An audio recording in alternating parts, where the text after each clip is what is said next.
Росен Марков. Идеята на този протест е да няма тези карафели да не се използват за лошо четен брой. Тук има сгрешена пътна маркировка. Ако искаш да отидеш по булевард Владислав, ще влезеш в отбивката.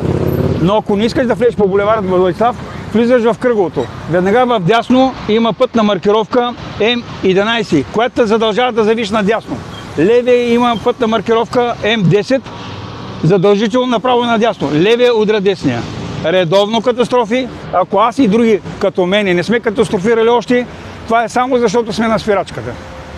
Говорил съм с всички, които отговарят за тая инженерна инфраструктура и трябва да стане, ще стане. Щом съм се захванал, ще стане.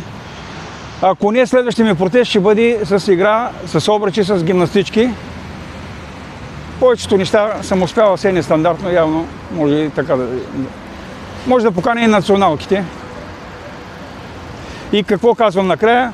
Красота срещу ламарини, нали, огънати ламарини и черни забратки. Гимнастичките, красивите мърви гимнастички и да няма повече изкривени ламарини и черни забратки. На това и на други кръстовища.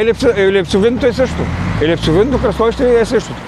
За другите вече не знам, но те ги минавам всеки ден. И трябва да бъде както при бизнес парка. При бизнес парка по пътя за село Тополи, в дясното платно е надясно и направо М10, а в лявото е само направо. И левия, както е по всички пътища в страната, левия изчаква десния. Няма катастрофи. Няма катастрофи. Това е истина.